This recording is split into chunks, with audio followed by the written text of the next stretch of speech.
All right, now we get the pleasure of building your resume. Just like in the professional world, in the entertainment world, you need a resume too. Want to know something crazy? I actually found this resume much more fun to build than the corporate resume. If you're just starting out, you're probably thinking, I don't have any credits to my name. Oh, welcome to the party. I used to think that too when I first started. Great news though. In the entertainment business, your resume is your life story of all your talents and experience. So include all the experience you have done when you were young. Did you attend theater classes or workshops in the past? Participated in a play, music video? Do you dance? Do you play an instrument? Do you speak a second language? Can you do different accents? Maybe you do voice acting. Do you play sports? Do you cook? Include all of that in the resume. Do you see why I like this resume more than the corporate one? If you graduated with a special degree in something, include that in the resume as well. Casting directors look at your training too. So if you have a Master's of Fine Arts, bachelor's degree, acting classes or acting training, casting director workshops, you went to a high school of fine arts or middle school of the best actors in the world, include it all. We need to beef up your resume as much as possible. So you'll include your contact information. If you have an agent, include that information as well. If you have acting credits, throw that in as well. Film and TV will go first, then you'll have theater, then your education, then your training and any workshops, and then you'll include your special skills, accolades, and awards. And you can also include additional references like testimonials, reviews, and links to your past work as well. So again, we're just beefing it up so that you are standing out, right? Use the resume template as a guide, and please don't overthink it, please. You can slide into the group if you're feeling overwhelmed or maybe you're overthinking it, and the good folks like myself will cheer you on to keep going.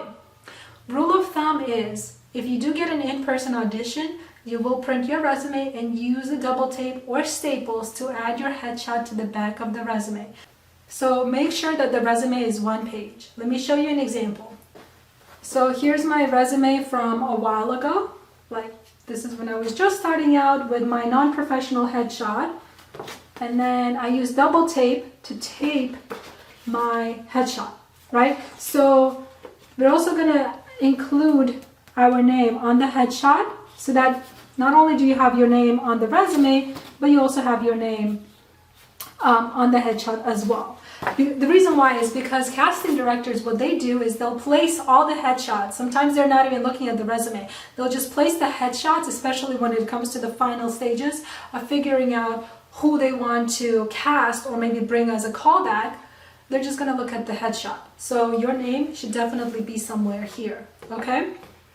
And I personally love the double tape rather than staples. One, do you see how professional it looks? It really legit looks like a portfolio, right? It doesn't have those staples. If your resume is barely a page and there's a lot of white space, that's totally okay too.